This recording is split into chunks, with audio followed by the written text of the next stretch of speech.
Почитуван председател господин Никола Груевски, почитувани гости, почитувани кичевчани и кичевчанки, драги мои сограѓани, големо е задоволството и честа да бидам вечерва со вас и да ги презентирам моите клучни приоритети и активности кои се дел од мојата програма за престојните локални избори на 15 октомври. Но пред да се освртнам на нив, би сакал да споделам со вас дека не беше лесно, нити едноставно да ја донесам одлуката за прифаќање на кандидатурата. Размислував долго време, ги гледав добрите и помалку добрите страни и последиците од таквата одлука. Знам дека решавањето на локалните проблеми, колку и да изгледаат понекогаш едноставни и лесни, не е нешто што може да се направи преку ноќ. Знам дека оваа позиција носи обврски кои ќе бараат мој целосен ангажман и посветеност. Често работата и за време на празници и за викенди. Работата на градоначалникот не завршува со крајот на работното време, а трае за време на целокупниот мандат.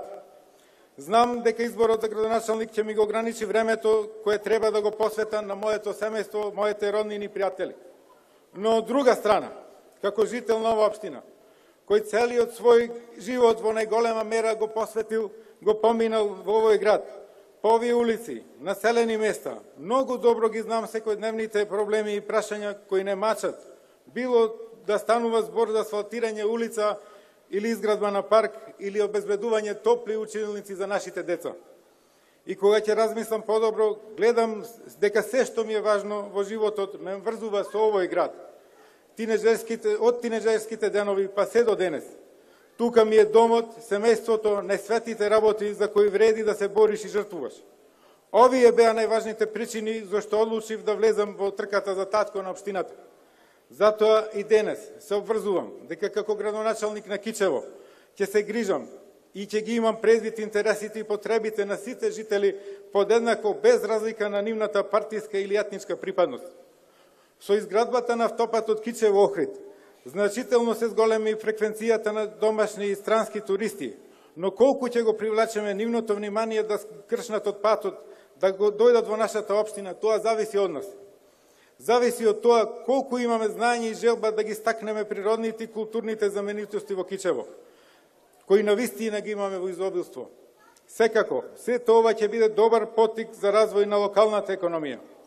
Со подобрена инфраструктура, со лесна и ефикасна достапност на услугите, нашата општина ќе ја направиме атрактивна и за странските инвеститори. Странските инвестиции значат изградба на нови фабрики по најсовремени стандарди, значат нови работни места, значат подобри приходи во семејните буџети и подобар стандард за живење. Со многу од вас се знам лично. Со голем дел сме се разминале, со некои имаме различни ставови и размислувања.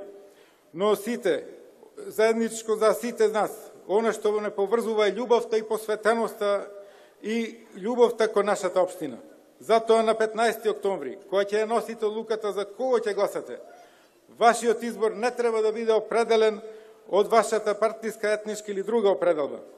На 15 октомври, кога ќе отидете на гласачкото место, пред да го заокружите редниот број, размислете уште еднаш кој кандидат понудил реално стварливи решенија на проблемите. Кој кандидат ве уверил дека има знаење и капацитет да го реализира ветеното? Кој од кандидатите прави од вистинскиот избор за општина Кичево? Дозволете ми сега да се освртнам на кратко на моите приоритети кои ќе ги реализирам како градоначалник. Мој прв приоритет би било брзото екипирање на општинската администрација, која ќе работи во интерес на граѓаните и бизнис заедницата и ќе им обезбеди сите услуги на граѓаните кои им се неопходни. Истата ќе вклучува повеќе млади, квалитетни, стручни и пред се амбициозни кадри. Силна екипа која ќе може да одговори на сите престојни предизвици. Администрацијата посебно ќе биде фокусирана на поддршка на сите економски проекти иницирани на државно, така и на меѓународно ниво. Следниот чекор кој би го превзел би била и реорганизација на јавните предпријатија соодветно на потребите на огромната општина. Поради се понагласениот проблем на иселувањето на квалификувана млада сила од Кичево и регионот, во фокусот на мојот мандат би представувало запирање на тој процес и креирање можности за повраток на нашите иселеници во родниот крај. За оваа цел планирам посебен проект за нивна поддршка на локално ниво.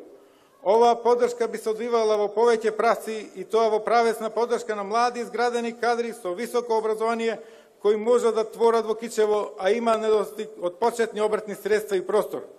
Друга таргет група би представували селеници кои заминале во странство подолго време, а кои се стекнале со знаење и вештини кои овде ги нема или се надоволно развиени или имаат поволни услови за нивен развој. Согласно искуството од земјите кои сум ги посетил, градови на ниво на Кичево имаат можност за развој на вакви целни групи преку инкубаторски систем на поддршка. Верувам дека дел од овие лица ќе направат позитивен исчекор во општиот економски живот со интеракција со веќе постоечките стопански двигатели во Кичево, Рек Осломе и Key Safety Systems. Покрај овие активности сигурно дека ќе бидат поддржани сите други иницијативи кои носат подобрување на целокупната економска клима во нашиот крај, а не што не е случај сега.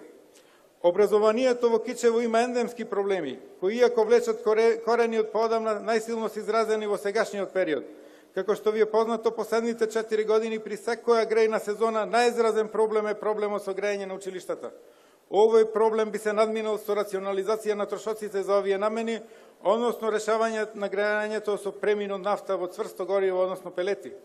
Во оваа насока, еден од наредните проекти кој ќе биде превземен од општина Кичево ќе биде и набавка на работни облеки за секој ученик во основното образование. Изградба на повеќенаменска сала во основното училиште Кузма Јосифовски Питу е повеќе од потребна, со што и ова најголемо основно училиште би добило нормални услови за изведување настава по физичка култура, што е особено важно за физичкиот развој на децата. Во овој правец би се превзеле мерки за набавка на повеќе реквизити по сите наставни предмети. Во оваа насока ќе се испитаат и можностите за подрачно училиште и детска градинка во населба Раштански пат. Точка која ни побудува посебни емоции е ситуацијата со паркот и спомен Костурница Кале. Овој некогаш репрезентативен дел од градот, поставен на централната позиција, за жал долго време е оставен на забод на времето и големата најгрижа на надлежните, посебно во последните неколку години. Сметам дека неговото заживување, по завршената реконструкција и избогатени содржини, треба да биде поставено на држива основа. Со оглед на природата на локацијата, мора да биде зголемено и присуството на редари, како и електронско 24-часовно набљудување. Сметам дека овој начин организирање ќе даде најдобри резултати и повторно ќе го врати сјајот на овој познат културно-историски споменик. Посебно внимание ќе се обрне и на парковите и шеталиштата во Кичево и Кичевско. Целосно ќе се реконструираат и обноват сите постојни површини и ќе се постави нова урбана опрема, а се со цел на младите и највозрастните граѓани да се чувствуваат пријатно исполнето. Од инфраструктурните зафати во нашиот град треба да се посочат изградбата и реконструкцијата на патишта кон населбите Иванидол, Горица, Подкрушино и Раштански пат. Карактеристика за овие населби е тоа што пешачки се релативно лошо поврзани со центарот, без тротоари, додека пак коловозите се со голем број ударни дупки. Исто така ќе се уредуваат и крстноцистите на улиците Борис Кидрич, 11 септември и 4 јули.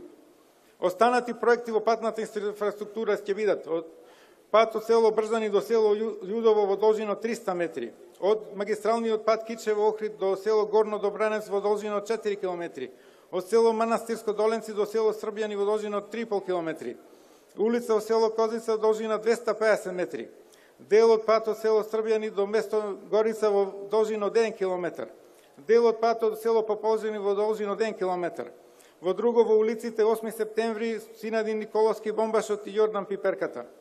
Пат до село Раштани во должина 2 км, како и реконструкција и санација на локалните патишта во реонот на Рабатинска река, како и локалниот пат до село Патец во должина 5 км и многу други работи. Инфраструктурен зафат, кој е од посебно значење и целосната регулација на коритото на река Сушица, кое не е довршено, а поради поставеноста на дивата депонија представува опасност од поплавување на куќите при посилен пороен дожд. Како продолжение на овој проект, подоцна би дошло и до доуредување на коритото на река Сушица од двете страни до вливот на река Темница. Во оваа насока е предвидено изведување на рехабилитациони и санациони работи за системот за наводнување на селата Србјани и Бигор Доленци. Друг сериозен инфраструктурен проблем е канализационата мрежа во село Другово, која треба да биде решен во првата година од мојот мандат. Посебен проблем за Кичево представува и ниското ниво на градска чистота. Планот е да се подигне свеста и културата за заштита на животната средина преку организирање на повеќе еколошки акции. Воедно ќе поставиме повеќе канти за отпадни за улиците, како и постепено градење на подземни контейнери за смет во централното градско подрачје. Би се формирала и посебна служба за решавање на хроничниот проблем со количината скитници и најважно трајно решавање на проблемот со градската депонија. Уличното осветлување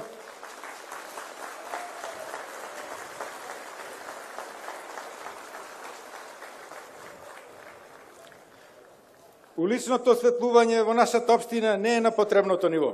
И на оваа проблематика веднаш ќе се решава, ќе се действува во правец на подобрување на квалитетот на расветата, така и во правец на намалување на трошоците за потрошена електрична енергија. Следен инфраструктурен предвизик кој сериозно ќе биде ставен на дневен ред ќе биде гасификацијата на градот и изградба на секундарна гасоводна мрежа. За таа цел веднаш ќе се пристапи кон подготовка на планска документација. Предностите кои би се обезбедиле за жителите на Кичево ќе бидат далекоусежни од поевтинување на трошоците за живот до намалување на загаденоста во зимскиот период. Развојот на ловниот туризам и алтернативниот туризам исто така ќе завземе соодветно место во развојната стратегија во Кичево. Ќе изградиме и постојан регионален пазар за мед и грнчарски производи. Друг интересен проект кој би можело да биде реализиран е велосипедска патека во што е можно поголема должина. Исто така во оваа насока треба се одбележи спортската проблематика. Посебно место и потик за работа треба да добијат младите таленти и лицата кои работат со младите на спортски план и се истакнуваат во тоа. Ќе се реконструираат, обновуваат и осовременуваат постојните спортски терени и автодромот. Гордоста на Кичево, фудбалскиот клуб Напредок ќе ја врати старата слава.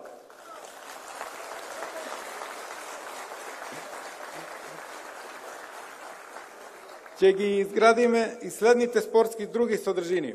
2 кошаркарски игралишта, фитнес зона, изградба на двоен тениски терен и 2 повеќенаменски игралишта.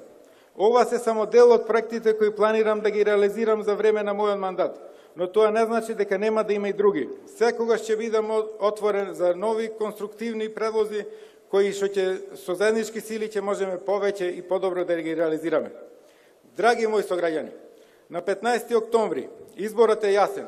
Ќе бирате меѓу некој кој 4 години имал можност, имал прилика, но не направил многу. Ќе бирате помеѓу некој кој ви ги знае и препознава локалните проблеми.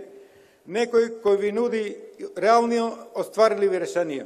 Некој кој е спремен безрезервно да го вложи целото свое знаење, потенцијал и ентузијазам за подобрување на стандардот и условите за живот во општината. На 15 октомври ќе имате можност да направите правилен избор, а јас знам дека можете и верувам дека ќе го направите правилниот избор за вас и за вашето семејство, за вашите роднини, за вашите пријатели, за вашите соседи, за идните генерации, за сите нас. На 15 октомври да ги оставиме настрана нашите партиски и лични определби и да го направиме изборот кој е најдобар за нас и Кичево. Изборот за нова ера, нови утра, нови победи. Кичево, на 15 октомври победуваме!